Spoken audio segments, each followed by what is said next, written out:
qui va vous parler toujours de Seed4NA, mais du point de vue Stakeholders Requirements.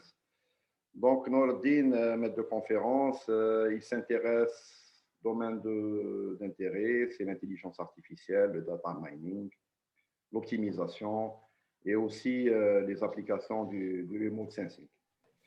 Tfadal Nourdine, donc tu peux partager. Merci.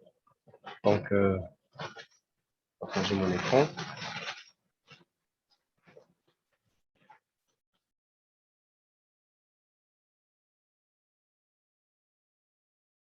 Vous arrivez à voir Oui, c'est bon. Oui, c'est bon.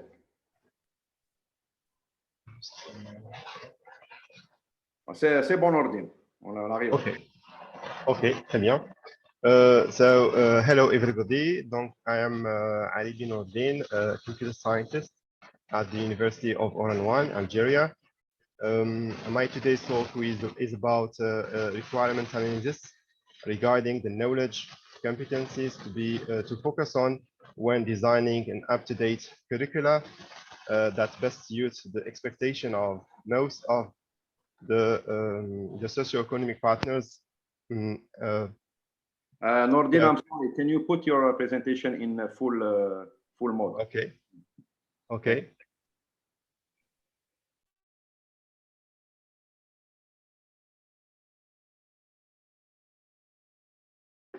Is this okay now?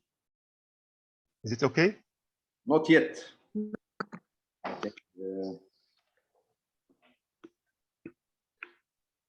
Now it is the presenter mode.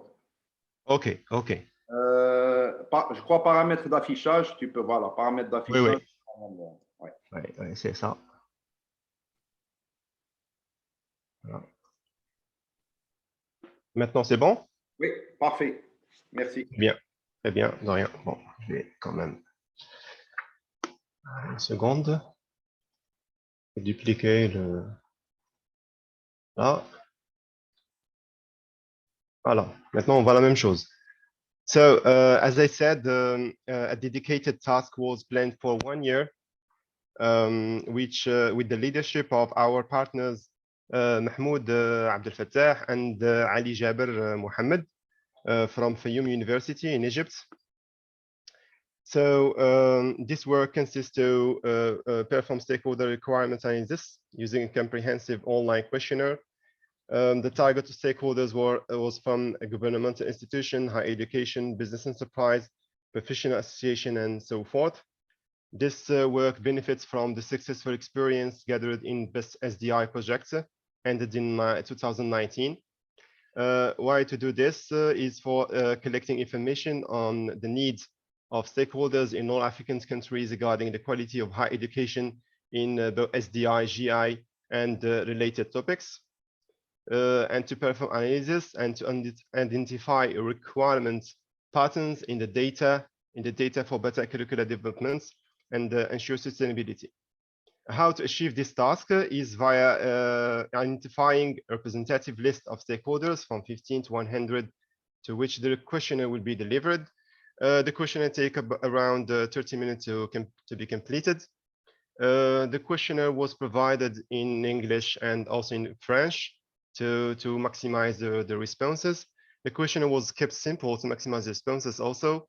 The questionnaire followed the mostly closed statements pattern for simplicity. Asking for comments, opinions was rather exceptional. And we also noticed that statistical tests are also performed like Chi-square, alpha test, one-way ANOVA to ensure reliability and efficiency of the outcomes. The question, Majid, tu peux accepter? Okay.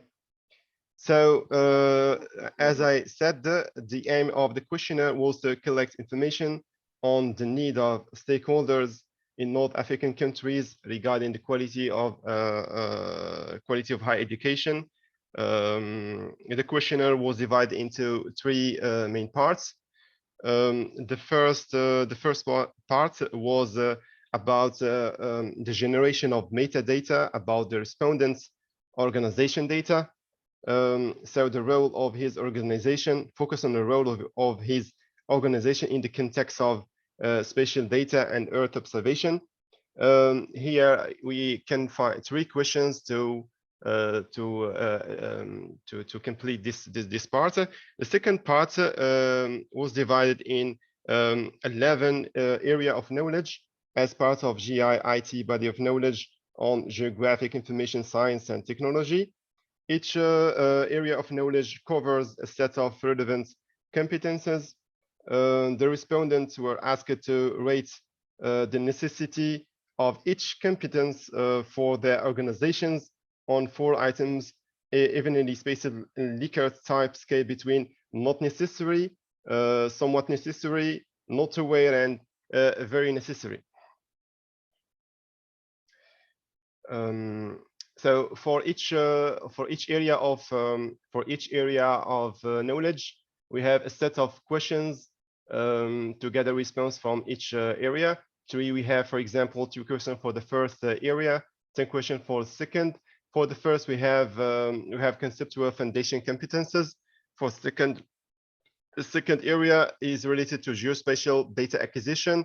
The third one is for cartography and visualization, followed by data manipulation, analytical methods, system design aspects, data modeling, image processing, SDI, platform, society, and with the organizational and institutional aspects competences.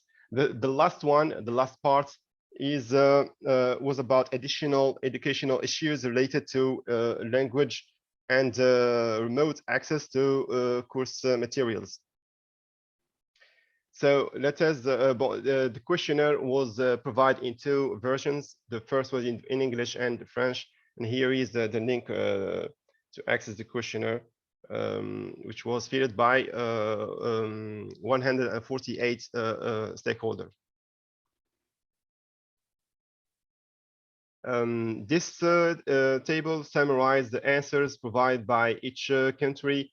As I said, there are 148 responses, 47 from Morocco, 45 from Egypt, 41 here in Nigeria, and 15 from Tunisia.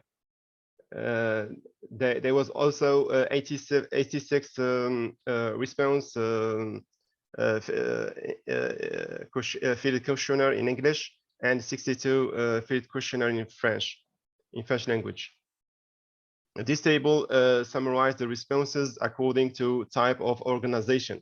You can find here higher education, mapping or cadastre agency, organization, private companies, public administration at local and national level, and research institutes.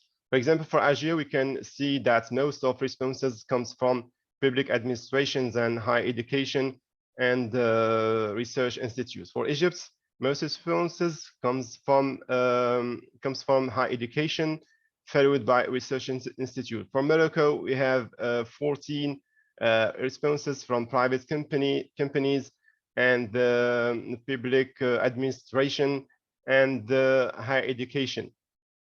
The remaining are spread over the remaining type of organization. For Tunisia, we have most responses from research institutes, followed by higher education.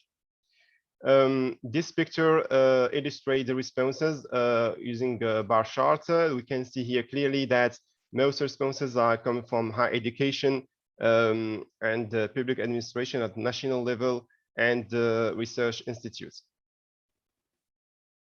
This picture illustrates the aggregated responses according to all countries. In the first place, we find higher education, followed by public administration, and at the third place, we find research institutes. We can go further and display the results for each ranked responses.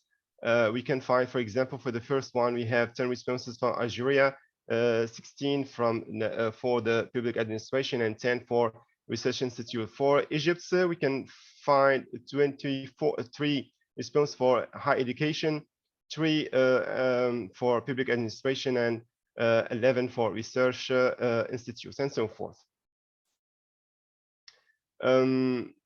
This table summarizes the results according to role of administration. Here we can find several roles, for example, coordinator, decision maker, educator, expert analysis, IT developer, manager, professional, provider, value-added reseller.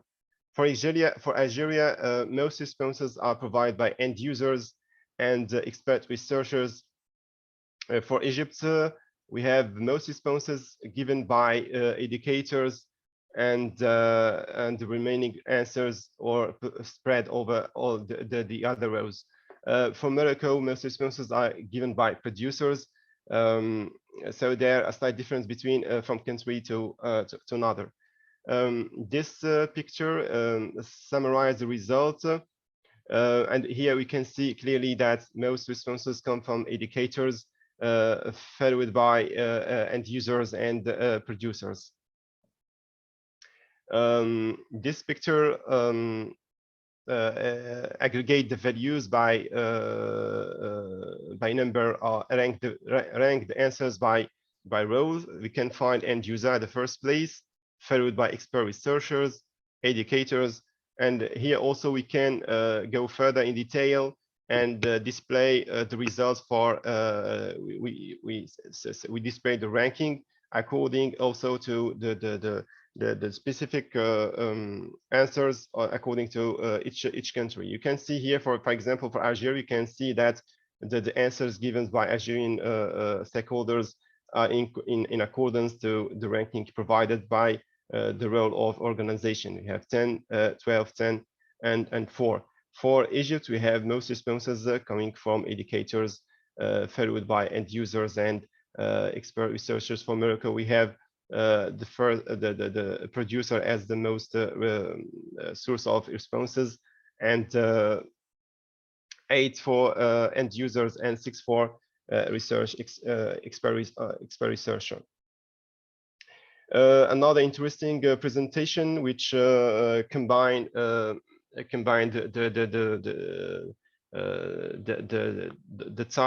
role of organization along with type of responders. So we can find, for example, for higher education, we can find that most of responses are provided by educators and end users here in yellow, and in green with expert researchers. So this figure aggregates response for all the countries, 4 countries, and give an aggregated representation of all the responses. Moving now to a presentation according to different sectors. For example, agriculture, architecture, construction and civil engineering, emergency, environment, forestry, higher education, real estate, research, and so forth. So for the Algerian stakeholders, most responses come from environment and agriculture. For Egypt, we have 10 responses from higher education and agriculture. So we can find that agriculture is present for all the countries as an important sector, and followed by higher education and environment. You can see this clearly on this figure. So we have most a cluster of responses in agriculture, another for environment, higher education, and water supply management, especially for Tunisian partners. Another view.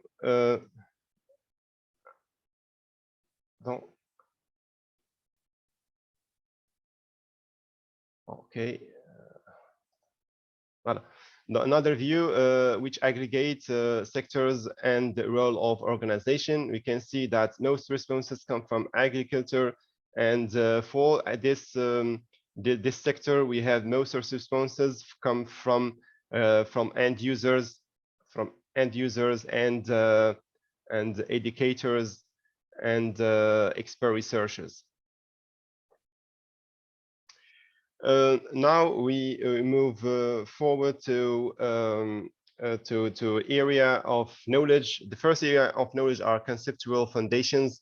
Here we have 3 questions The first one is related to understanding, level of understanding the concept of data sharing and interoperability.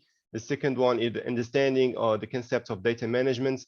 And the last one is for understanding the concept of Earth observations. So moving forward to the picture to see that that all countries highly require these competencies. For the second competence, which is understanding the concept of data management, all the countries find this competence very necessary. Very necessary also for the last competence. For the second area of knowledge, which is your spatial data acquisition, here we have 10 questions. The three first one are understanding spatial data, for example, georeferencing system, map projections, topology, and so forth. Second one, assessing data quality. And the third one is for digitalizing, example with tablets on screen, automated vectorization and scanning. In this figure, the same remark remains true here, and we see that all the countries find this competence very necessary. This remains true for the three first questions. For the remaining, let us see the remaining questions. Here is a summary of the responses. So three competences out of 10 are highly required, especially understanding spatial data, assessing data quality, and field data acquisition. The remaining ones are rather less required. For example, digitalizing, applying photogrammetry technologies, applying area image, auto imagery, and LiDAR, and so forth. And now the third area of knowledge, which is cartography and visualization. Here we have asked 8 questions about preparing data for map predictions, designing map graphics presentation techniques and visual variables, choosing adequate graphic representation, and using and producing maps. For the first competence, which preparing data for map prediction, all the countries find this competence very necessary. And for the second competence, designing maps, graphic presentation techniques, and visual variables are very necessary from the point of view of Algerian and Egyptian stakeholders, but somewhat moderately necessary for the case of Morocco and Tunisia. For the competence of choosing adequate graphic representation, this remains very necessary in Egypt and moderately necessary in both Algeria, Morocco, and Tunisia. Using and producing maps is highly required competence in Egypt. Let us also say that this remains necessary in Algeria, but moderately necessary in Morocco and Tunisia. Here is the remaining questions about map evaluation, visualizing different satellite images, use of advanced data visualization for spatial data sets going beyond thematic mapping, and multivariate displays and visualization of temporal geodata. For these questions, we can summarize the things and say that two competences out of 8 are highly required, especially preparing data for map prediction and designing map graphic presentation techniques and visual variables. And the remaining ones remain less required or moderately required.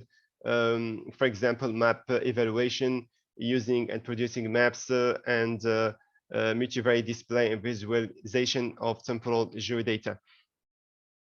The fourth area of knowledge is the data manipulation. And here we have 3 questions, namely transforming data representations, generalizing and aggregating data, and managing and versioning special databases.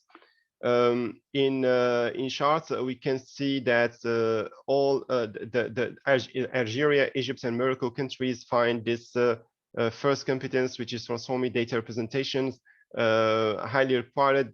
For Tunisian stakeholders, this is moderately required. According to the competence of generalizing and aggregating data, this remain moderately required by Tunisian stakeholders, Algerian stakeholders, and moderately required in both Egypt and Morocco. For the competence of managing and versioning the special databases, it is this competence is very required, necessarily highly required in Tunisia, but moderately required for the remaining countries. As summary, we can say that for this area of knowledge, all competences are neither highly or nor less required, but moderately required, as we have seen. The 5 area of knowledge is an analytical method assessed with using 7 questions, like applying queries using SQL and special extensions of SQL, using basic analytical operations, analyzing spatial data and spatial statistics, and data mining techniques.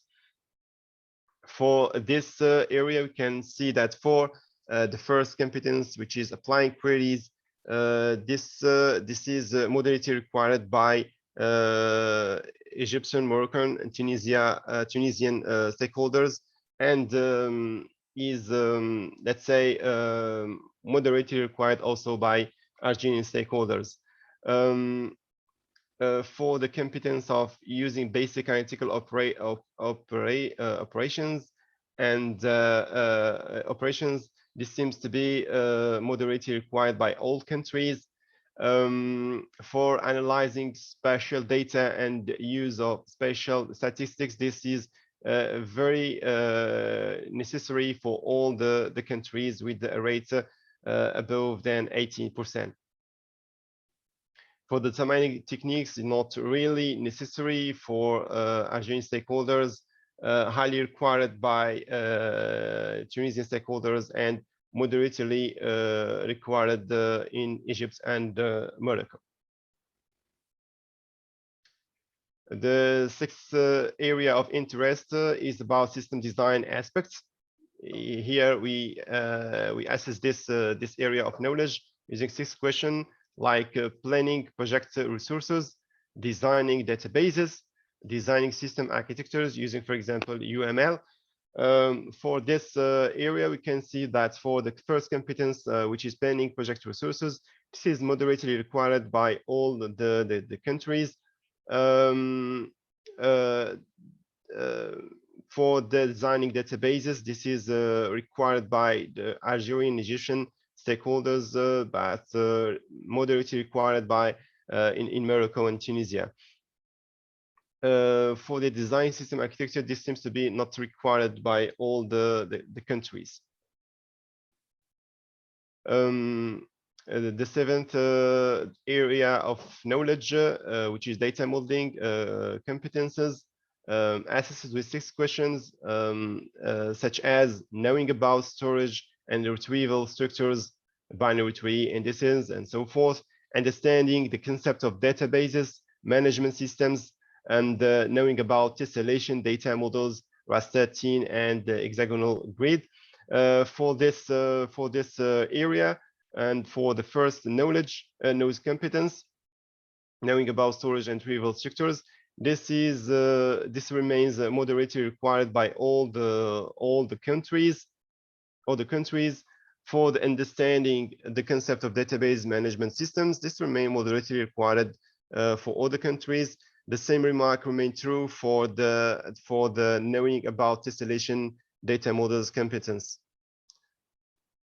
The eighth area of knowledge is for image processing, assessed with 6 questions, like applying atmospheric corrections, applying suitable image enhancements and different indices, and applying suitable color composites for different satellite images.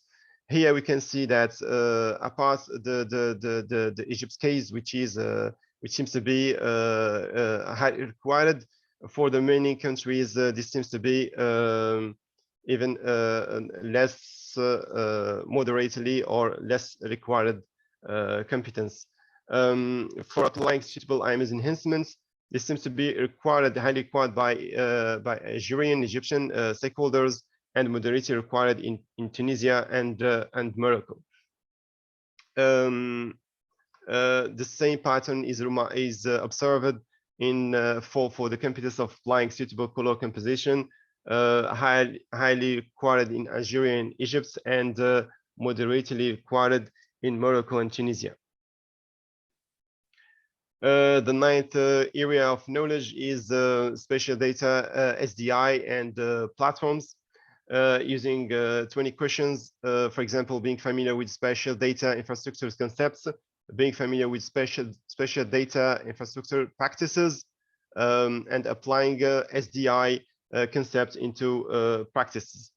This is not surprising to see that the results for the being familiar with SDI concepts is not really required and not really used in practice, and due, for example, to less of understanding or less of awareness. Merely the same pattern is observed for the second competence of being familiar with spatial data infrastructure practices, and for the applying spatial data infrastructure concepts in practice, it seems to be highly required in Egypt and moderately required in Morocco and Tunisia, and less required in Algeria. The remaining questions concern assessing spatial data infrastructures using existing approaches, implementing and exploiting SDI web services and mobile GIS, and managing metadata using metadata standards, metadata description, and metadata catalogs. Another questions are about developing web portals and geoportals, developing EO platforms, understanding relevant search items by date, area, spectral characteristics, and format, and implementing discovery services, and implementing view services, and implementing download services. Other questions regarding implementation and implementing transformation services, implementing web processing. There are really several services like implementing web coverage services and so forth. For the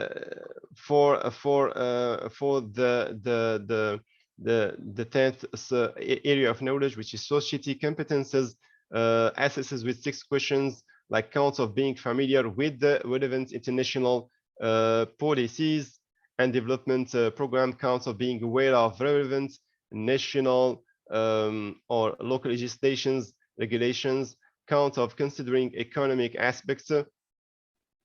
For this area, we can find that all the countries, this competence is not really required for all the countries. We can think that we argue that the same remark remain true for being aware of relevant legislation and regulations, and perhaps this is in relation to SDI implementations and awareness.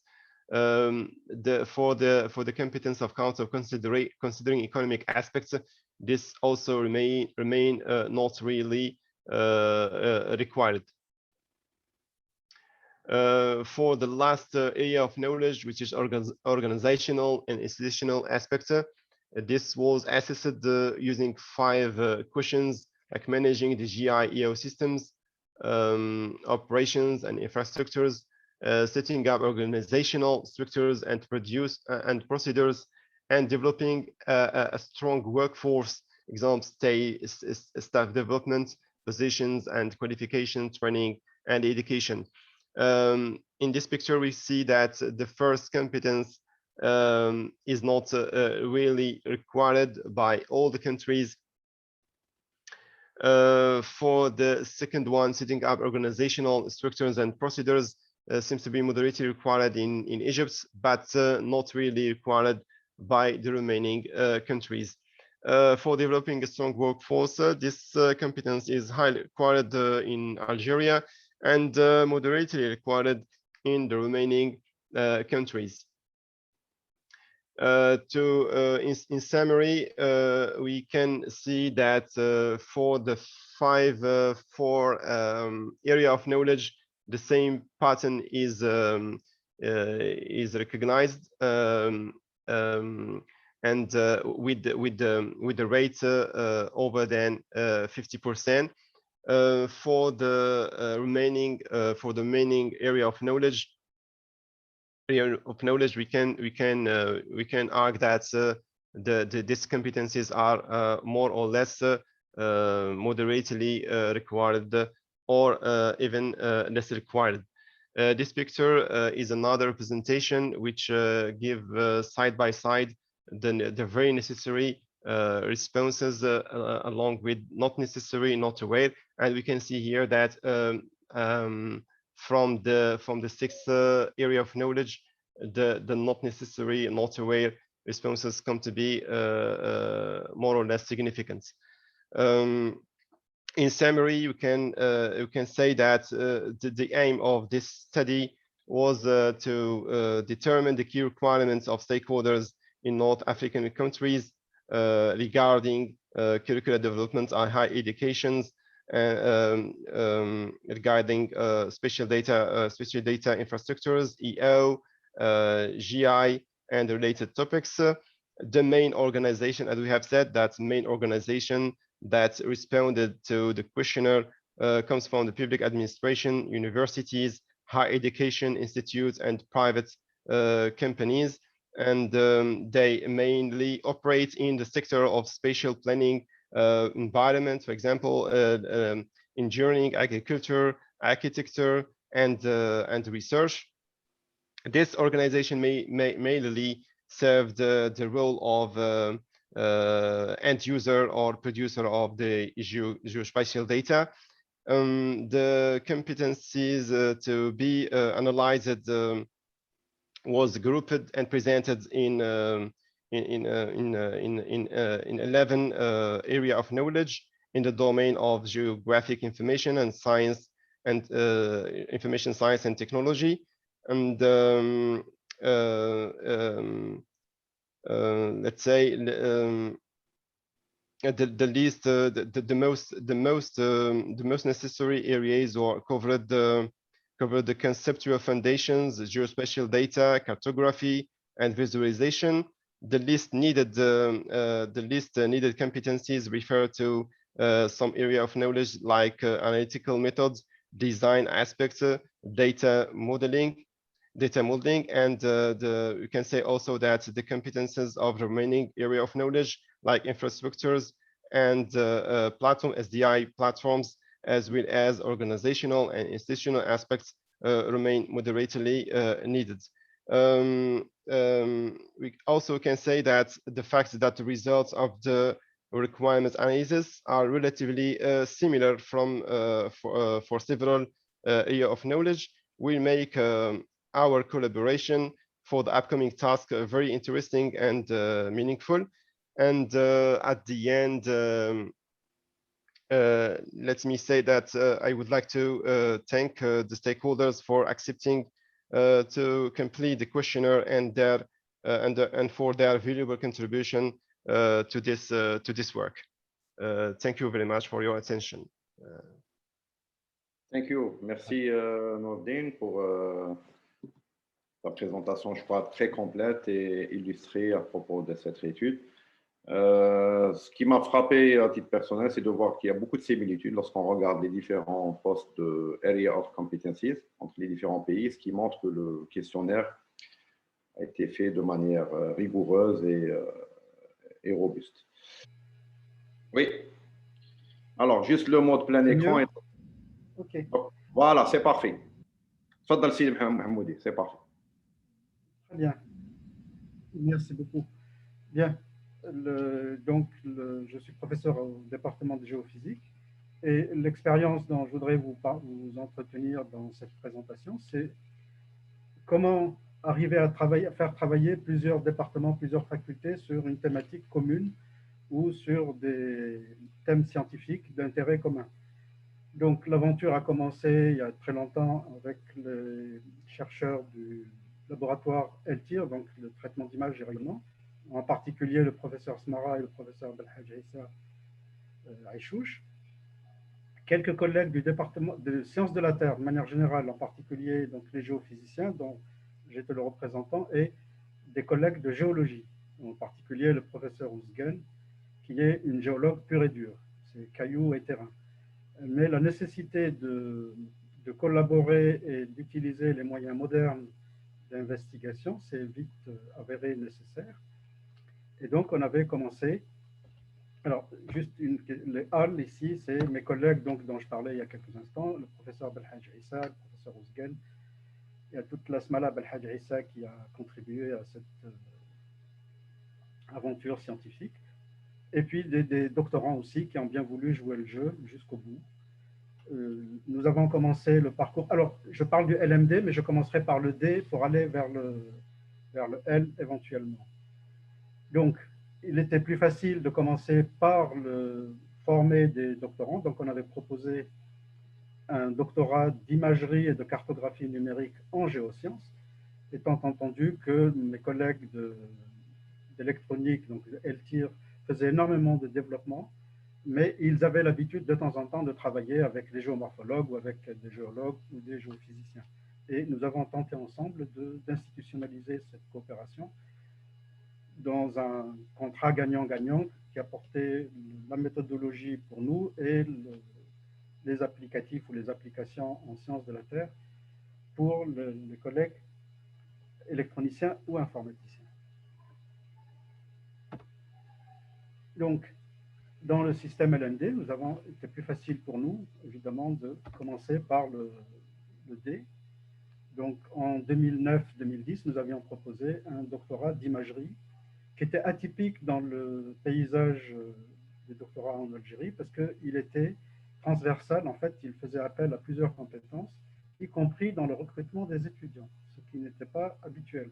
Chez nous, le système est linéaire, homogène, isotrope. Donc, on fait physique, on fait licence de physique, master de physique, un doctorat de physique. Ou géophysique, c'est pareil. Et donc là, on proposait de recruter des masters, parce qu'à ce moment-là, il n'y avait plus de magistère, des masters, mais qui viennent d'horizons différents, de mathématiques, toutes les filières de mathématiques, aussi bien analyse que recherche opérationnelle, des informaticiens, toutes spécialités confondues, des électroniciens également, et évidemment avec une préférence pour le traitement d'image compte tenu de ce que l'on voulait former. Des géologues, ce qui était nouveau dans notre formation, des géophysiciens bien évidemment, étant donné que le doctorat était hébergé en géophysique, au département de géophysique. Voilà, donc l'aventure a commencé en 2009, elle a pris corps à partir de 2011 et nous avons donc recruté pratiquement une soixantaine de doctorants. À l'heure actuelle, nous avons à peu près une trentaine de doctorants qui ont soutenu leur thèse, qui sont docteurs. Je reviendrai sur cela. C'est pour dire simplement que le spatial en géophysique, nous connaissions depuis très longtemps, depuis les années 80, pratiquement en ce qui nous concerne ici au département, avec l'étude de certains phénomènes physiques. Le champ d'attraction, par exemple, dans une présentation ici, avec les satellites Grace-Gotche de l'agence du DLR et de l'ESA, pour montrer que le satellite apporte une couverture globale très rapidement. Bon, global, ici, on s'est intéressé uniquement à un modèle régional, mais c'est toute la planète qui est couverte. Par rapport aux mesures au sol, qui sont peut-être de meilleure résolution, mais malheureusement, vous ne pouvez pas couvrir un territoire comme l'Algérie, par exemple, pour le couvrir par des mesures au sol. Il faudra un certain nombre d'années. Donc, le spatial, pour nous, c'est vite avéré un outil très important et pratiquement déterminant. On peut faire une étude rapide, même si la résolution n'est pas toujours au rendez-vous, bien que ce n'est plus vrai maintenant. Donc, ça nous a permis de nous entraîner dans le spatial, etc. Donc, éventuellement, je reviendrai sur les méthodes si c'est nécessaire. Bien, donc après cette expérience de doctorat, après une dizaine d'années pratiquement de fonctionnement, ça fonctionne encore actuellement. Je vous parlerai de quelques changements que nous avons introduits. Il est apparu que, surtout avec des discussions avec nos collègues de l'INCT, de quelques centres de recherche d'autres universités, qu'il y avait un manque dans la formation que l'université offrait dans la filière géodésie et cartographie. Évidemment, il y avait le CTS, CNTS à l'époque, l'école d'Oran qui formait des ingénieurs géodésiens, des techniciens géodésiens topographes.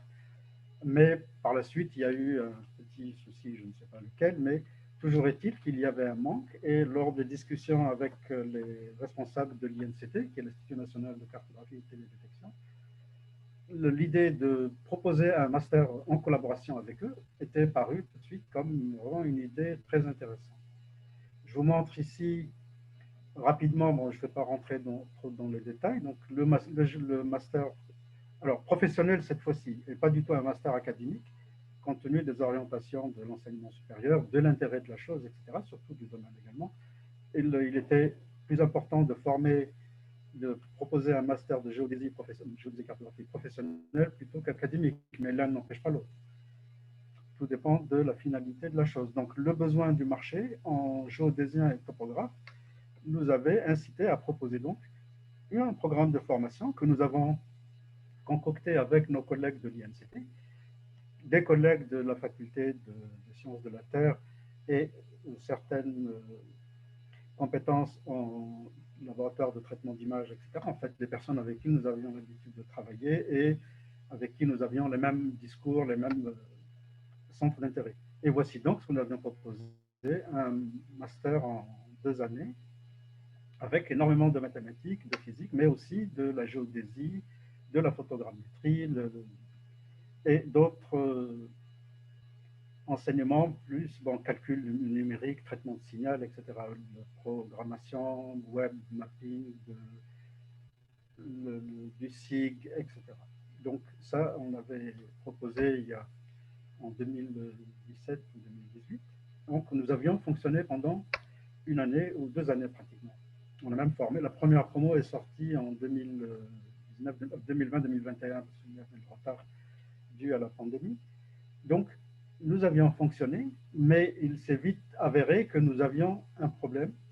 Les compétences existent évidemment à l'INCT. Le CTS était trop loin, nous n'avions pas pris d'attache avec eux. Par contre, au niveau de l'INCT, ils avaient des compétences, des personnes tout à fait formées, etc. Mais le problème de formation universitaire, c'est qu'il faut avoir un certain rang académique pour pouvoir encadrer un enseignement, etc. Donc ça a été une limitation qui nous a amené à geler pour une année cette formation. Et donc, la première promotion qui est sortie cette année, donc voici les thèmes qui ont été développés, c'est vraiment du SIG, de la télédétection, etc. Donc, en général, en collaboration avec les chercheurs et ingénieurs de l'INCT, les SIG, y compris avec le ministère de la Santé pour certains problèmes, y compris des thèses de doctorat également avec le ministère de la Santé, pour la cartographie de certains phénomènes type propagation de virus ou propagation de certaines maladies, de distribution, etc. Le cas de la leishmaniose, par exemple, qui avait été traité par un de nos doctorants et qui a soutenu il y a 3 ans à peu près. Donc ça, c'est dans le système d'information géographique. Nous avions aussi proposé des thèmes en relation avec nos activités communes en tant que géophysique, mais aussi en tant qu'Institut national de cartographie et télédétection. La mesure de la déclinaison magnétique est une donnée importante pour la cartographie d'un territoire, parce que le champ magnétique varie. Quand vous utiliserez un système d'orientation type boussole ou autre, il vaut mieux savoir comment est le champ et comment est-ce qu'il varie au cours du temps. Donc ça, c'est ce que nous avions proposé, comme sachant que l'INCT dispose d'une base de données de mesures magnétiques chaque fois qu'ils font des campagnes de géodésie, qui était intéressant pour nous. Évidemment, nous avions également proposé des sujets de géodésie, puisque c'était la vocation du master. Alors, la collaboration a été essentiellement faite avec l'INCT ou le CTS. Et je suis plutôt content que cette collaboration ait pris corps, parce que, évidemment, depuis cette année, le CTS est impliqué avec nous, avec certains chercheurs, dans l'encadrement de thèses de géodésie. Donc ça, c'est pour pallier un peu aux problèmes que le master soulevait. En particulier, par exemple, nous n'avions personne en photogrammétrie, nous n'avions personne de rang magistral, je veux dire, dans certaines filières. Donc, nous avons pensé qu'il était astucieux de proposer, dans le doctorat de géophysique, une spécialisation en géodésie. Et donc, nous avons recruté 3 futurs docteurs, donc 3 doctorants qui travaillent actuellement en collaboration avec le CTS ou le CRAG. Donc, voilà pour la suite de l'aventure du doctorat. On passe au master. Et l'espoir de Seed4NA pour nous, c'est qu'effectivement, nous formions des compétences dans les domaines où nous sommes plutôt légers, où il n'y a personne éventuellement. Donc, recruter des doctorants, ce serait très bien, et leur donner une formation complémentaire qui puisse nous permettre de gérer ce master au mieux de l'intérêt des étudiants, ce serait parfait.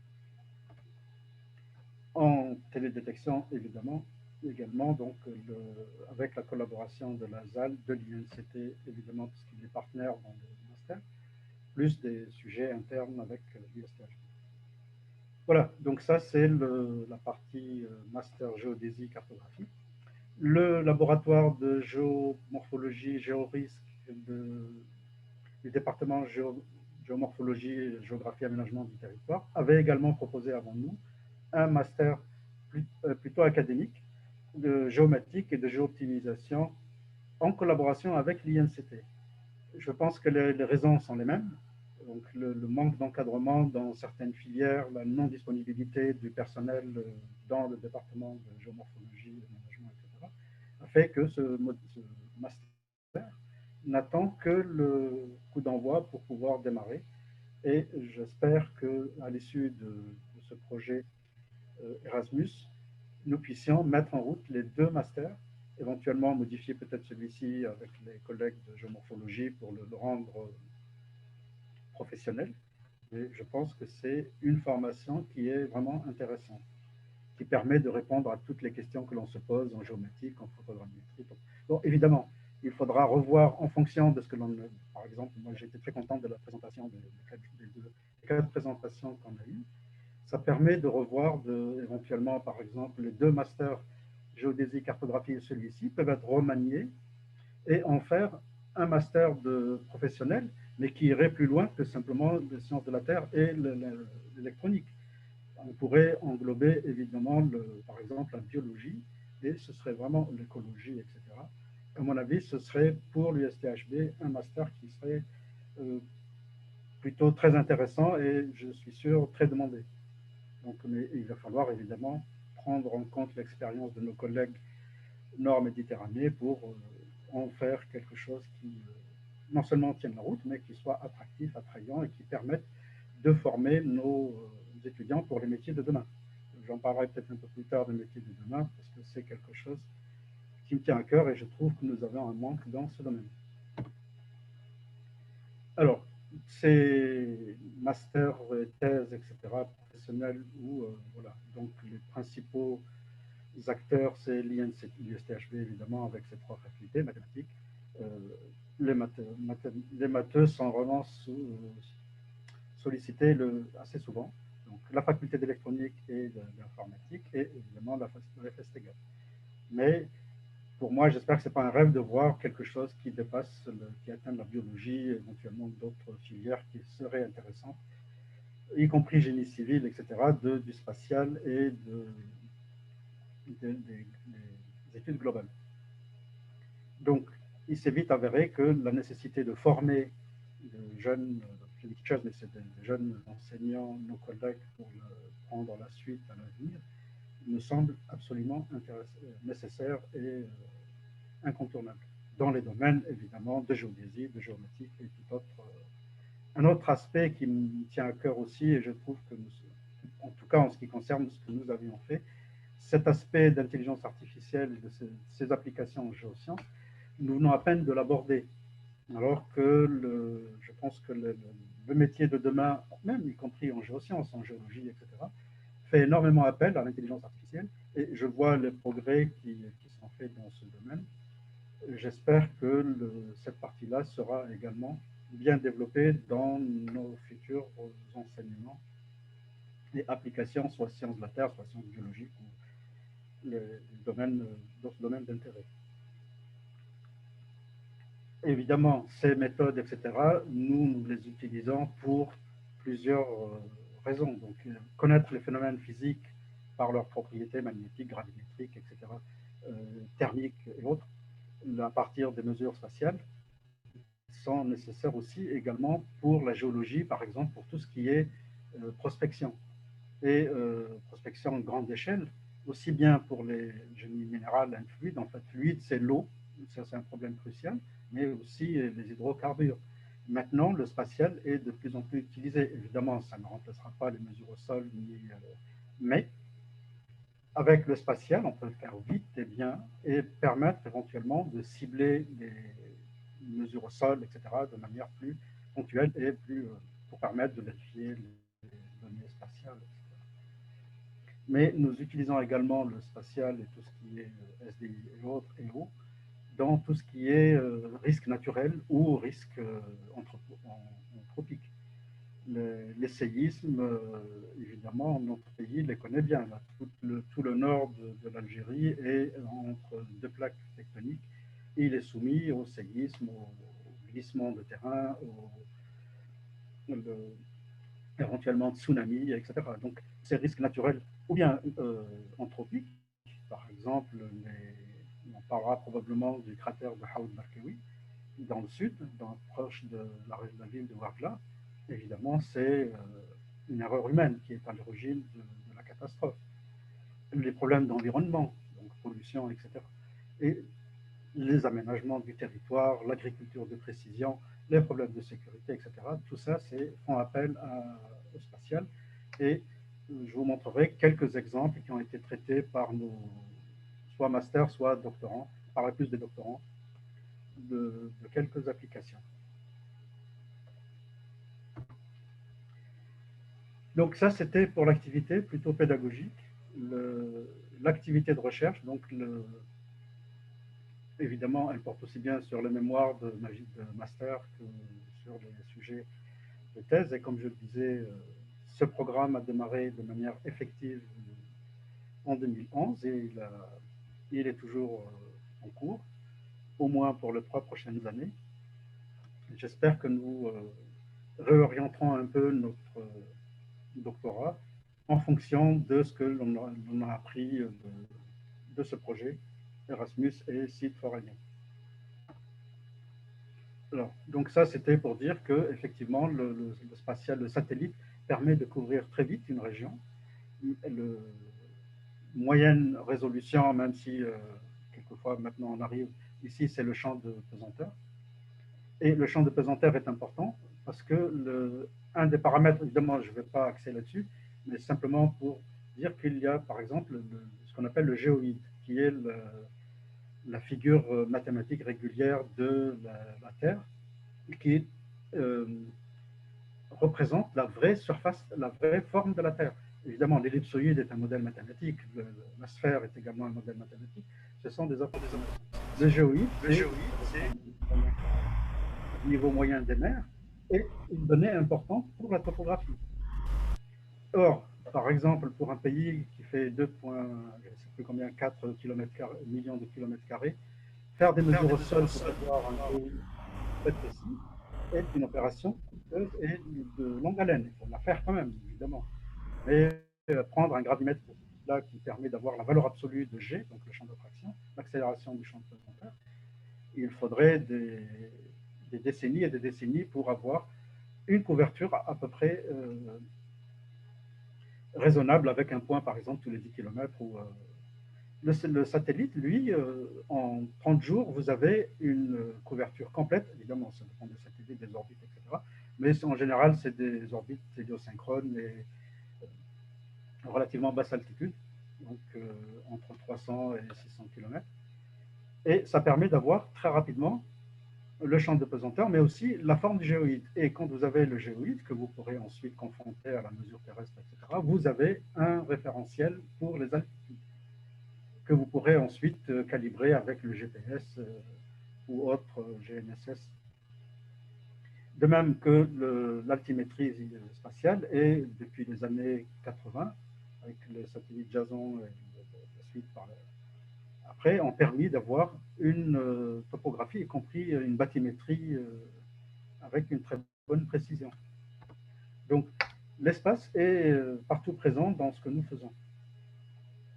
Alors, je pris un exemple que m'a proposé un de nos collègues géomorphologues, qui est le professeur Boutila, c'est l'étude de la variation de la côte, du trait de côte, des effets de l'érosion et des inondations marines à partir de mesures satellites, de la photographie aérienne et tout ce qui est GPS et éventuellement GPS différentiel. Donc, alors, les moyens et les méthodes, c'est par exemple à partir des images satellites ou des photos aériennes, il y a d'abord l'orthorectification pour pouvoir, par exemple, la même surface se rapporte au même référentiel. Si je prends des éléments de surface qui ne sont pas référencés à la même surface, évidemment, je vais créer des artefacts et les altitudes et autres ne sont pas restituées correctement. Alors, les équipements utilisés, donc c'est la photographie aérienne, et évidemment qui est le domaine de compétences de l'Institut national de cartographie et télédétection. Donc, en général, les photos sont achetées, sauf quand il y a des projets communs où, à ce moment-là, nous pouvons récupérer quelques-unes. Et les logiciels utilisés, bon, pour le moment, c'est plutôt AirDAS et Imagine.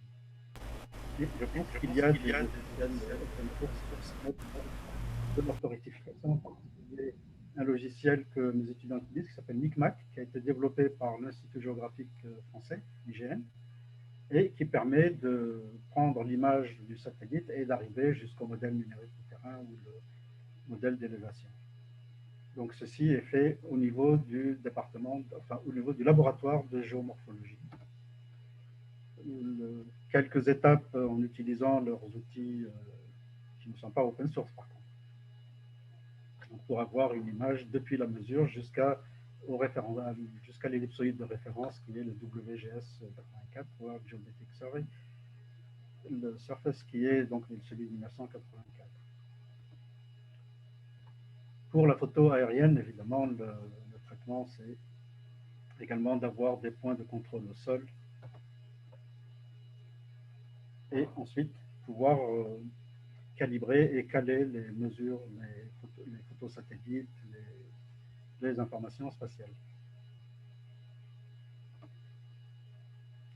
Voilà, donc ça permet de géoréférencer des photos aériennes ou des photos satellites et ensuite de pouvoir extraire le modèle numérique de terrain avec la résolution la meilleure, en sachant que si on utilise les modèles numériques de la navette spatiale, c'est minimum 30 mètres 90 mètres pour les pays autres que les États-Unis. Je crois que c'est 30 mètres au mieux pour nous. Donc là, on peut avoir avec une meilleure résolution les images et les altitudes, etc. Donc les modèles numériques de terrain et l'état de surface.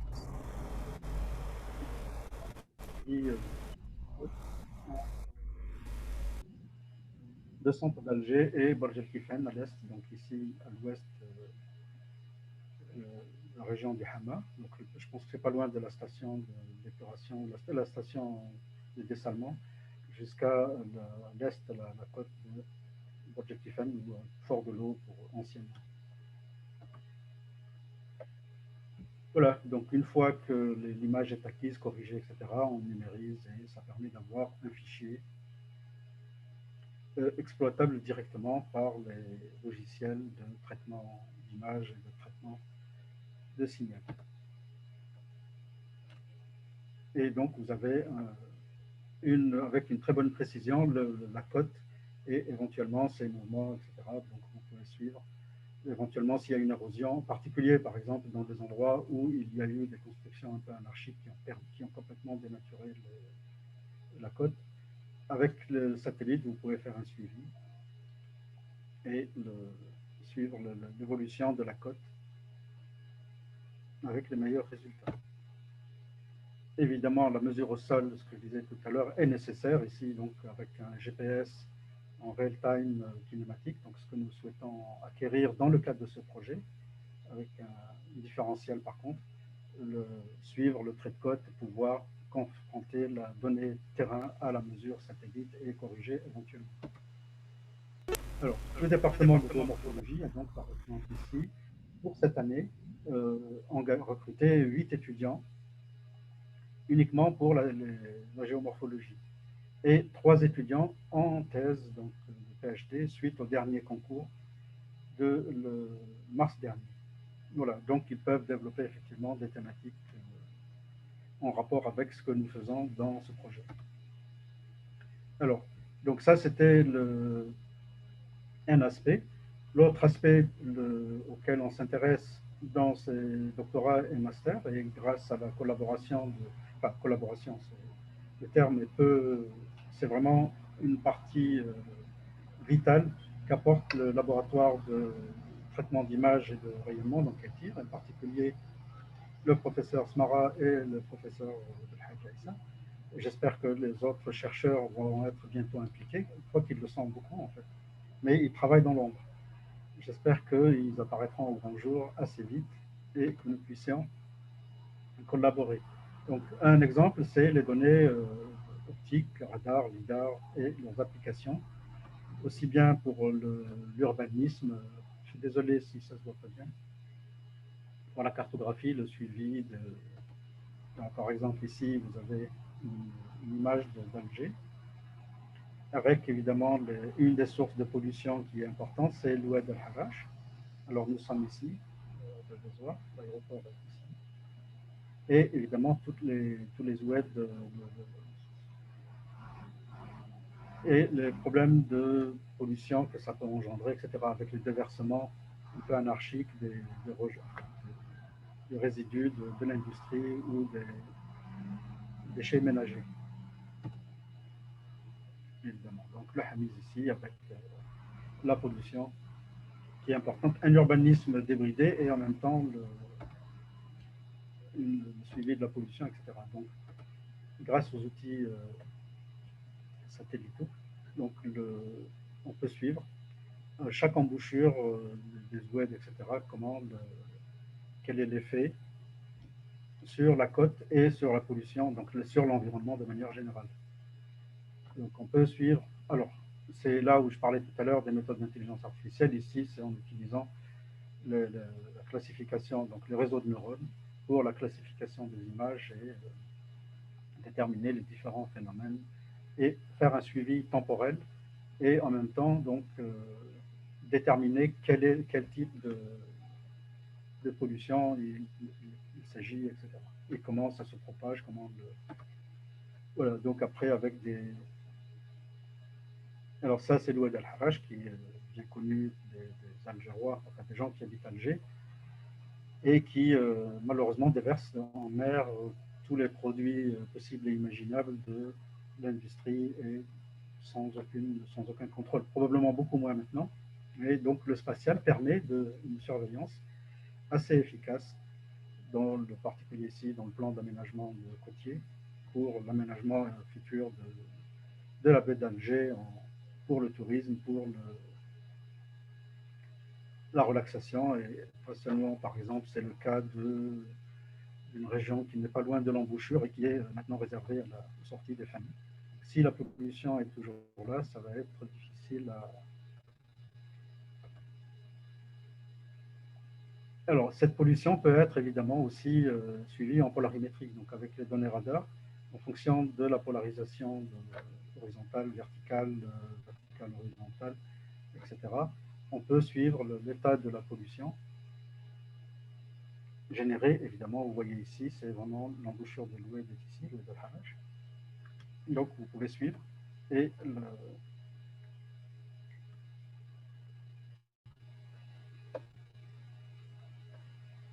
les décharges et leurs effets sur la pollution. Je n'insisterai pas trop là-dessus. S'il y a des questions, j'y répondrai. Alors, une autre source de pollution, c'est les hydrocarbures. Et les données radar permettent de suivre très facilement ces pollutions côtières, etc. Le cas d'Arzeu, de la Cale à l'est. Cette partie sombre ici, c'est les effets c'est la pollution par les hydrocarbures.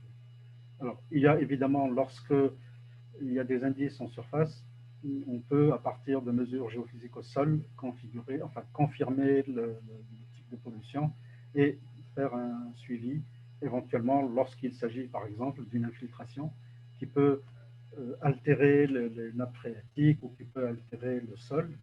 Donc là, on peut suivre, par exemple, dans ce domaine, est-ce qu'il y a continuité ou pas, s'il y a des infiltrations dans le sol.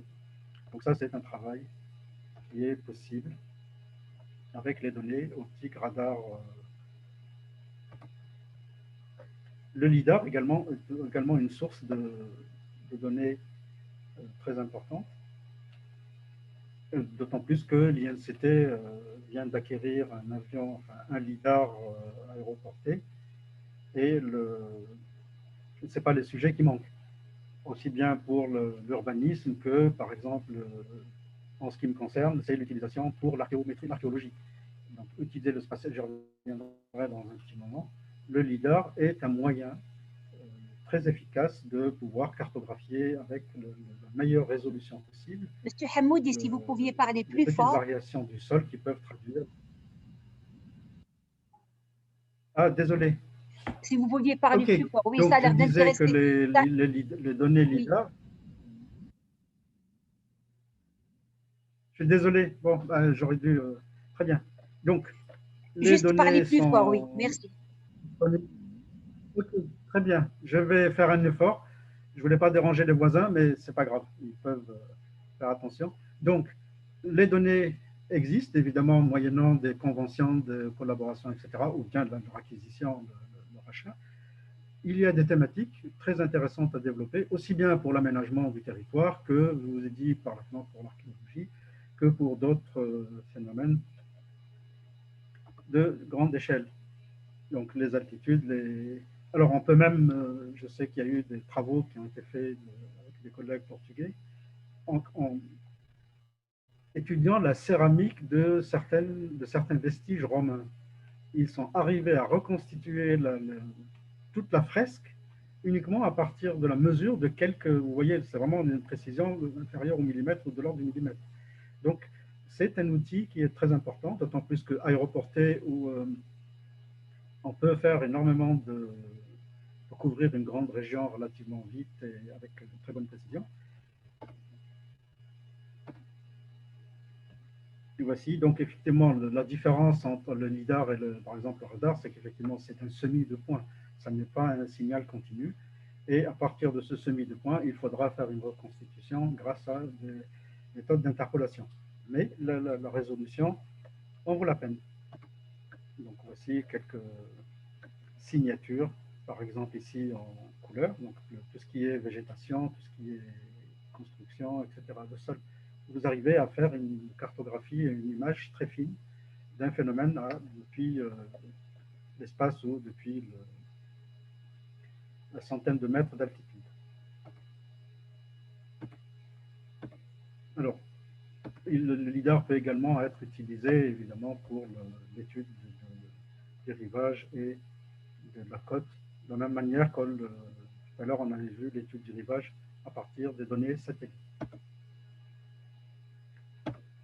Bien, l'espace est également un outil de cartographie numérique, par exemple pour tout ce qui est à partir des données radar, donc on fait de la reconstruction plutôt de l'interférométrie, et à partir de couples d'images radars d'une région à des époques différentes. On peut faire de la reconstitution donc, de topographie, si c'est l'interférométrie simple, pour avoir des modèles numériques de terrain, déterminer des pentes, déterminer l'orientation des principales structures, etc. Et avoir toutes les informations. Bon, on verra tout à l'heure une autre application de la topographie numérique à partir des satellites. C'est donc, je vous disais, en interférométrie. Donc, on peut déterminer l'histoire, étudier un bassin versant, étudier, par exemple, déterminer s'il y a des variations, etc. Bien, je pense que je ne vais pas trop insister là-dessus. C'est pour vous dire simplement que l'espace est très utile. Tout à l'heure, j'avais pris le cas de l'oued al-Harash. Ici, c'est l'oued Mzab avec les déversements de résidus, etc.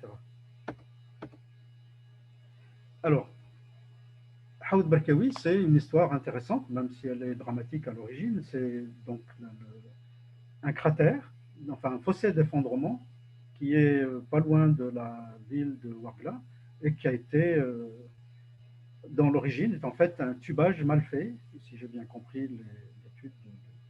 Donc, un tubage qui n'a pas été, et l'eau de la nappe, donc il y a une couche de sel et une nappe en dessous, l'eau a envahi la couche de sel, évidemment elle dissout le sel et donc après la dissolution du sel a été l'occasion où ça a créé un cratère d'effondrement qui évolue au cours du temps et les données radar. Donc le professeur Belhadj Issa avec ses étudiants ont étudié cette région. Nous l'avons étudiée d'un point de vue géophysique. Et pour avoir un suivi temporel, évidemment une extension géographique et un suivi temporel à partir des mesures radar. Et ça, c'est un sujet vraiment intéressant, y compris à l'heure actuelle. Donc, plus les données seront disponibles, et mieux le cratère sera appréhendé d'un point de vue évolution spatio-temporelle. Donc, soit avec les différentes techniques liées au traitement des données radar, à l'interférométrie, soit avec des diffuseurs, des rétrodiffuseurs permanents, soit avec des... Donc voilà, ici c'est les franges d'interférence à partir de deux images de la même région et la cohérence. Ici, vous avez les franges évidemment qui sont liées à un autre phénomène, mais ici, le manque de cohérence vous donne en fait qu'il y a une activité, que le sol n'est pas homogène et qu'il évolue au cours du temps.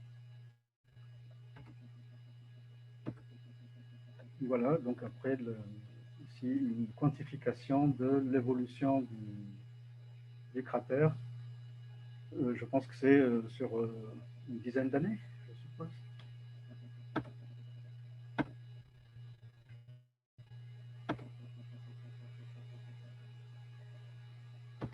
Bien, c'est toujours le cas de... Alors, donc tout à l'heure, c'était avec les diffuseurs permanents. Maintenant, on peut faire du différentiel, donc avoir des variations au cours du temps de l'évolution et déterminer un taux de subsidence ou d'effondrement. Donc ici, vous voyez que ça va de moins 2,2 mm par an jusqu'à la région qui bouge le moins à moins 1,9 mm par an. Donc c'est vraiment un effondrement. Bien. On peut suivre après l'évolution pour voir quelle est la direction privilégiée, s'il y a une direction privilégiée ou pas. Alors, une autre méthode de l'interférométrie, donc en plus des franges qui peuvent être utilisées pour déterminer la topographie, c'est la cohérence. Alors, j'ai pris, enfin, on m'a donné deux exemples que j'ai trouvé intéressants. De la frontière entre la Syrie et la Jordanie. Donc, ça a été un thème traité au laboratoire de traitement d'images et de rayonnement. Ce n'est pas un exemple de la littérature. C'est vraiment un sujet qui est fait avec un chercheur qui est à l'école polytechnique, un militaire polytechnique. Donc, ça a été d'étudier à partir des images de cohérence. Est-ce qu'on est capable de caractériser les environnements. Donc ici, vous avez la Syrie et la Jordanie. Et ici, par exemple, des endroits où… Alors, plus la cohérence est importante, plus ça veut dire que le sol ne bouge pas. Il n'y a pas ni agriculture, ni végétation qui bouge, etc.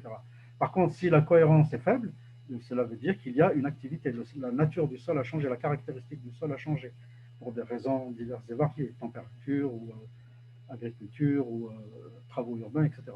Donc ici, vous voyez qu'au voisinage des agglomérations, c'est les endroits qui ont la plus grande cohérence, en particulier ici, pas loin de la frontière.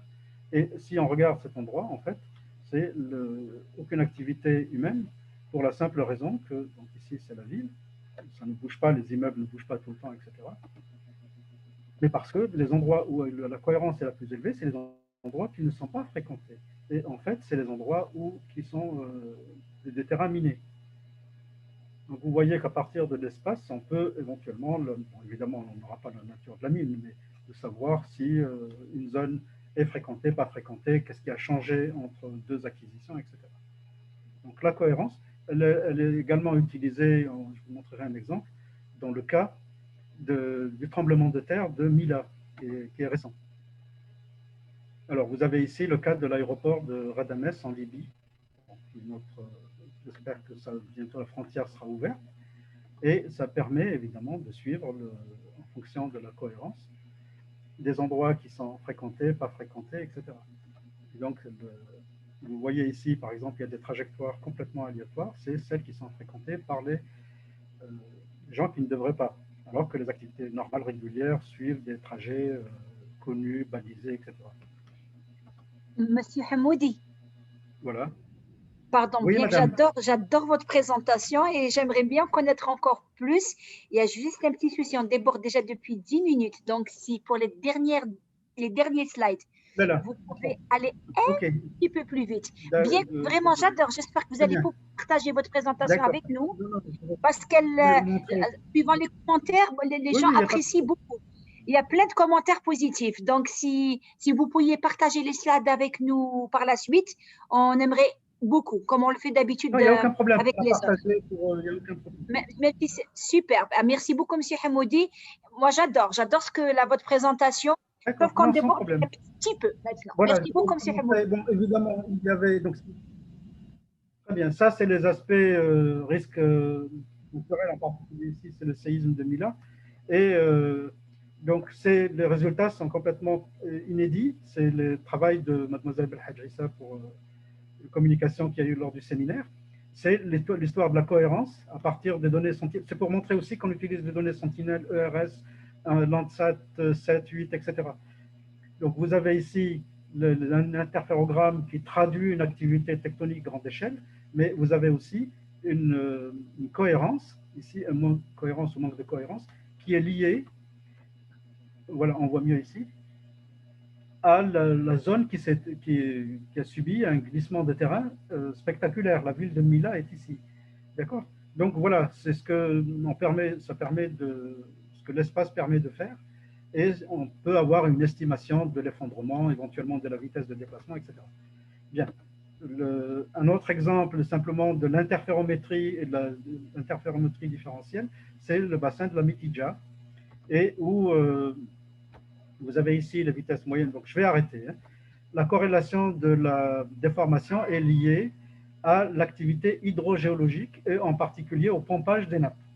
Et donc, le pompage des nappes induit un affaissement des terrains qui se traduit par une variation d'altitude et que l'on peut mettre en évidence à partir de l'interférométrie différentielle. Bien. Alors, il y a beaucoup de choses à dire. Bon, évidemment, on pourra en discuter ensemble. Ça, c'est un autre travail qui a été fait sur la région de Boumerdès. Bien. Alors, juste un mot pour dire que à l'origine, c'était la cartographie géologique qui avait le plus bénéficié de l'apport spatial. En particulier les premiers exercices des années 80-90. Je vais aller vite. Je vais juste montrer. Je suis désolé, excusez-moi. J'aurais dû mettre une horloge à côté de moi.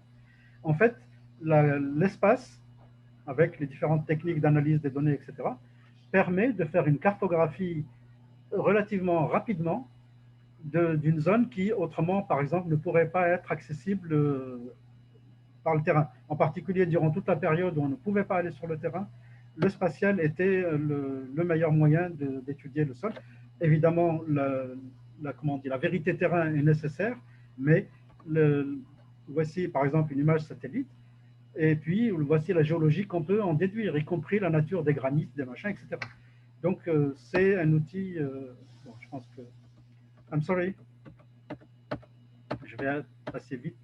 Ça, c'était un autre exemple. J'avais 3 ou 4 exemples pour dire que tout le regard est actuellement bon, excusez-moi, mais je vais vous embêter encore une petite minute pour vous montrer ce que les données, par exemple, Pléiade, le capteur Pléiade permettent de faire. Ça, c'est la région de Timgad et un site archéologique.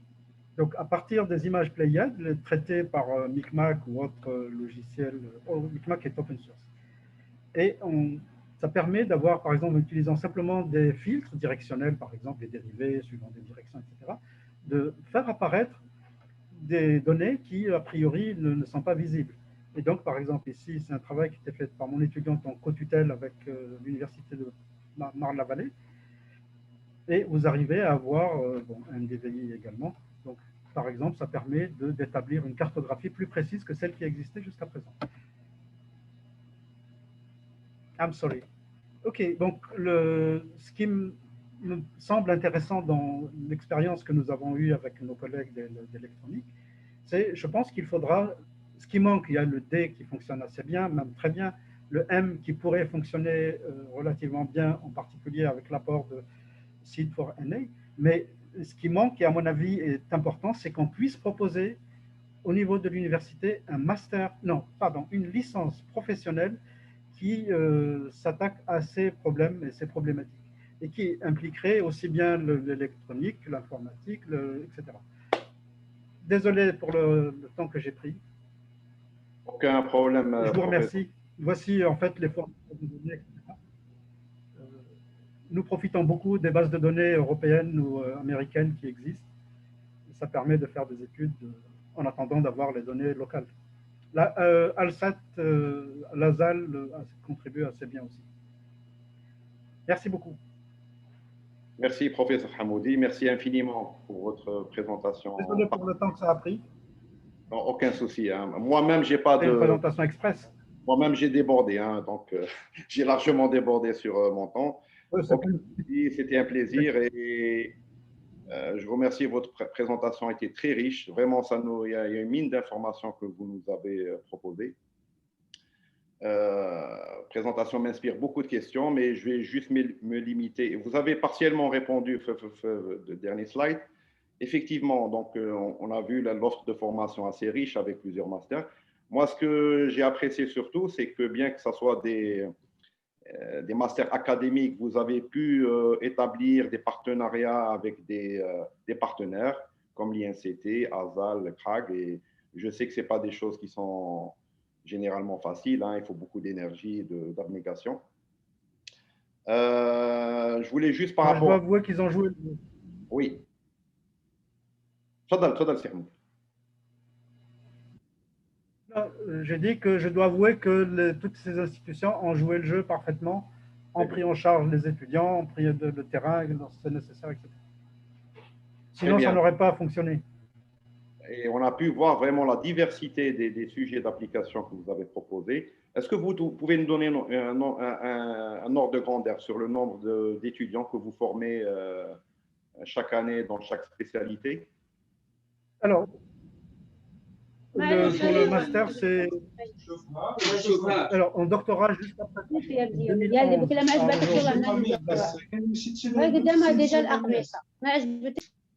Pardon. Allez-y, M. Hamoud. Je disais, pour le doctorat, de 2011, bon, le doctorat a démarré en 2011. 4 ans après, pratiquement, donc de 2014-2015 à aujourd'hui, on a à peu près 25 doctorants qui ont soutenu. Et il y a 3 ou 4 qui vont soutenir ces jours-ci. En master, on a eu une vingtaine d'étudiants qui ont fini, qui sont partis. Certains sont dans la vie active, d'autres sont encore en formation, soit en thèse, soit dans d'autres cycles. Et en fait, pour le master, le maximum, c'est 20 étudiants qu'on peut prendre en charge, pas plus. Parce que et en doctorat, évidemment, c'est 3 par année. 3 par année des projets dans le domaine de la géodésie. Oui. Et sanctionné avec des projets sur le terrain. Mais ça fonctionne aussi pour le doctorat, ça fonctionne.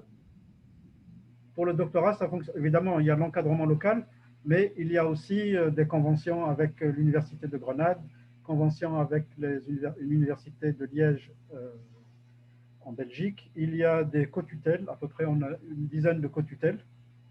C'est ça qui, en fait, aussi permet de dynamiser, d'avoir une interaction forte et surtout très constructive.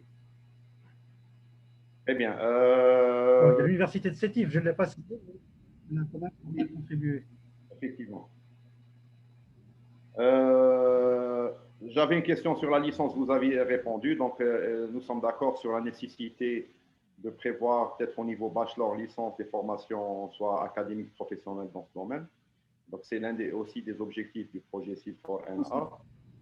Vous avez parlé, dernier point, et ça m'interpelle directement parce que je suis dans le computer science, dans l'informatique. Donc, sur la nécessité, effectivement, pour former les enseignants, de créer des synergies ou des formations transversales parce que, enfin, on assiste au même rapprochement qu'il y a eu un moment dans les télécommunications, c'est-à-dire maintenant, il faut des compétences en intelligence artificielle qui a envahi beaucoup de domaines d'application.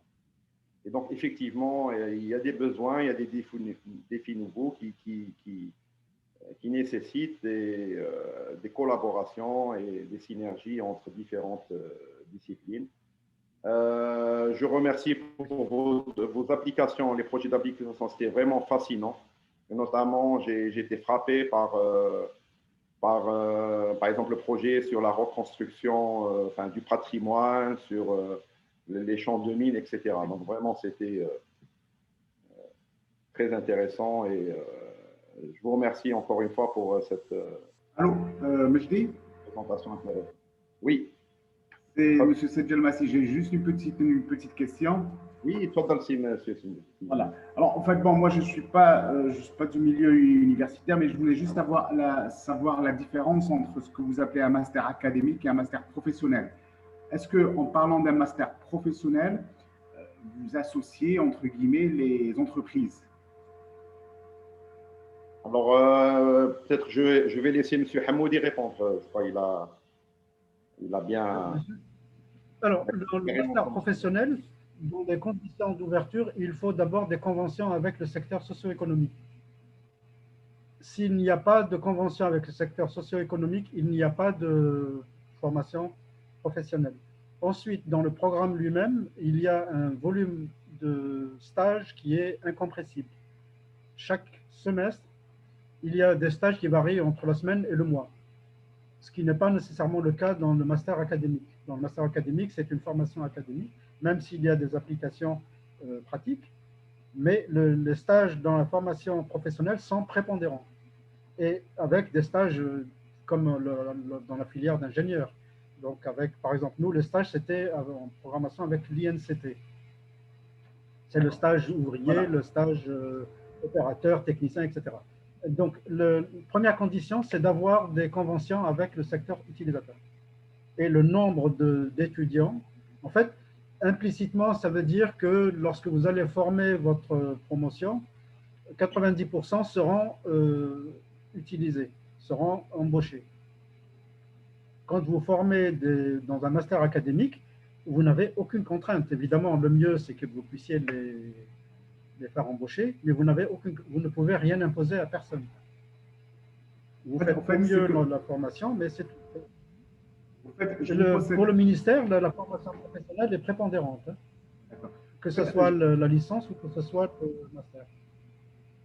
Je vous pose cette question parce que, bon, d'abord, bon, je tiens à remercier les organisateurs de ce séminaire qui est très intéressant et très parlant. Mais bon, en fait, ce qui me frappe un peu, c'est un peu l'absence, en fait, des industriels, en fait, des entreprises qui sont censées utiliser ce type de technologie, en fait. Moi-même, je suis titulaire d'un Master 2 bon, obtenu en France. les industriels étaient partie prenante du master, en fait. On avait des entreprises telles que Total, telles que Schlumberger, telles que Suez, parce que c'est un vivier, au fait, où ils vont venir chercher la compétence. Et chez nous, en Algérie, je pense qu'au fait, il faut que des entreprises telles que la Sonatrach, telles que l'Agir, qui existent dans différents secteurs d'activité, puissent s'y intéresser parce que c'est un gisement de compétences que vous développez, au fait. Et au fait, voilà, c'est que je ne sais pas si M. Mejdi, au fait, il a fait appel à des entreprises pour prendre part à ce séminaire. Oui, enfin, voilà. Oui, on a essayé d'utiliser le plus largement possible, mais parce qu'en fait, on va attendre la fin de la journée, peut-être qu'il y aura plus de. Inch'Allah. Au fait, je vous explique ce que je dis. C'est que bon, dans le domaine du GIS, et bon, je vais faire ma présentation cet après-midi, c'est que des entreprises algériennes ont déployé des solutions GIS, mais ils ont fait appel à des compétences étrangères. Mais une fois le partenaire étranger parti, il n'y a pas eu de transfert du savoir-faire. Moi, actuellement, j'interviens dans un projet où la base de données s'est arrêtée en 2016. Vous comprenez? Donc voilà, j'aurai l'occasion d'en parler au cours de mon intervention. Merci beaucoup. Oui, absolument. Je suis. Merci. Apporter une précision dans les doctorants que nous avons formés en cartographie et imagerie. Vous pouvez conclure, oui. Pardon, je peux intervenir là, rapidement pour dire simplement que parmi les doctorants soit qui sont en cours de formation, soit qui ont soutenu, par exemple, nous avons une étudiante qui est au CTC. Et son rôle, c'est de former, donc de créer la base de données de toutes les informations. Bon, malheureusement, le temps était court, je ne pouvais pas faire sa présentation, mais son but, c'est vraiment GIS. Et le risque, donc création de la base de données, création de tous les outils de développement, etc. Donc ça, c'est effectivement quelque chose d'important. Parce que ce qui manque chez nous, c'est en fait aussi par ailleurs, chacun de nous a une somme d'informations et de données, mais par exemple à l'université, nous n'avons pas une structure dont le rôle serait de capitaliser tout ce que chacun de nous a et de créer, peu importe sous quelle forme, des serveurs d'informations, de données, etc., qui pourraient profiter aux collègues d'abord. Et ensuite, ça nous donnerait une meilleure visibilité. Et puis, ça permettrait de rentabiliser l'effort de chacun de nous. Et ça, pour le moment, on ne sait pas faire. Très bien. Est-ce que c'est possible de poser une question, s'il vous plaît? Oui, rapidement, s'il vous plaît, parce qu'on a un petit peu débordé. Oui, je voulais juste demander à M. Hamoudi par rapport à la présentation, et justement ce qu'il vient de dire, c'est un point focal. Et je voulais juste vous poser une question par rapport au support cartographique, au référentiel du support cartographique, parce que ça pourrait nous intéresser. Comme on est des utilisateurs, on aimerait bien déjà commencer à penser à homogénéiser le référentiel cartographique. Et sachant qu'en Algérie, on a un grand problème parce que les anciennes cartes qui sont faites à une projection donnée et les nouvelles cartes avec tout le support cartographique utilisé. Et donc, par rapport à ça, j'aimerais bien savoir quel est votre référentiel sur lequel vous travaillez actuellement. Non, nous sommes en train de travailler sur, par exemple, le géoïde, de manière à avoir la meilleure cartographie possible. Maintenant, au niveau des transformations, pour la cartographie, par exemple, on utilise soit le géographique, soit l'UTM classique, mais le travail sur lequel je suis en train de superviser quelques thèses, c'est d'abord les transformations elles-mêmes. Nord-Sahara, quel est le datum utilisé, etc. C'est homogénéiser toutes les informations qui existent en Algérie depuis 1830 ou un peu après, qui ne sont pas dans le même référentiel, ni n'ont subi les mêmes transformations, etc. Donc là, pour le moment, quand on fait de la cartographie, c'est soit du WGS 84 et du géographique ou de l'UTM. Parce que ça pourrait être, merci beaucoup, parce que ça pourrait être très bénéfique si, par exemple, nous-mêmes, on travaille sur le suivi de la végétation et donc ça nous intéresse d'utiliser certaines données et ça sera dommage de travailler sur des référentiels déjà à la base différents. Ça demande beaucoup de travail après d'homogénéisation. Merci beaucoup, monsieur. C'est l'intérêt des métadatas. Exactement. les métadonnées sont… Oui, c'est ça. Merci. C'est ça qui m'ont permis de passer d'un système à un autre, etc. Ça, c'est des sujets qui nous intéressent. On travaille avec les chercheurs du CTS, en particulier M. Kahlouch, M. Taqish et d'autres, pour essayer d'avoir, par exemple, ne serait-ce que, j'ai un étudiant aussi qui est à l'INCT, qui travaille sur les transformations, sur les systèmes de projection. Est-ce que les systèmes de projection utilisés entre 1800 et 1962, puis maintenant, avec les raccordements à l'IGN, etc., tout ça n'est pas très homogène. Oui. Très bien. Monsieur, est-ce que je peux poser une question? Très rapidement, parce qu'on a débordé, on risque de ne pas avoir le temps de manger après, parce qu'il y a 2 collègues qui attendent. Je ne vais pas tarder. Donc, merci, monsieur. Merci, professeur Hamoudi. J'ai été vraiment impressionné par votre présentation. Malheureusement, j'ai été coupé pour un moment dans les questions-réponses. Donc, ce que je voulais savoir, c'est que c'est vrai que vous arrivez quand même à détecter les déchets et les déversements et leur évolution, mais je m'interroge sur la précision, sachant qu'il y a beaucoup d'effets de ce qu'on appelle de noising. Donc, vous avez un problème de courant d'eau, par exemple, si vous êtes au niveau de la côte. Il y a aussi le problème de la perturbation de l'information que vous allez acquérir pour pouvoir détecter l'évolution. Donc, ça, c'est ma première question. Et la deuxième question, donc je m'interroge, c'est quelles sont les sources. Mohamed, vous pouvez poser des questions sur le chat. D'accord, ok, d'accord. Voilà, donc je garde la première question, après je vais essayer de contacter monsieur le professeur Hamoudi. Quand même sur le chat, au cours de la session, vous pouvez… D'accord, ok.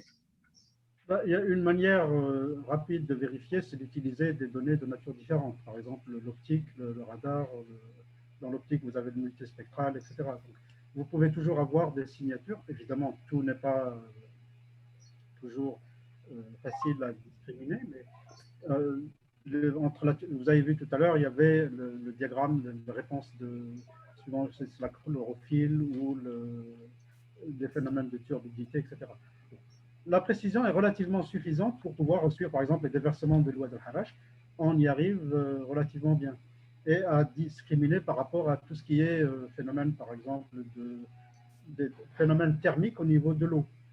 Bien, vous voulez dire supérieur à 70%? Vous arrivez à quel échelle? Je ne peux pas vous donner… Je peux demander à la personne qui fait le travail de vous donner l'information quantitative qu'il vous faut. Je vous remercie. Ok. Je vais vous contacter, certainement. Avec plaisir. Merci à tous.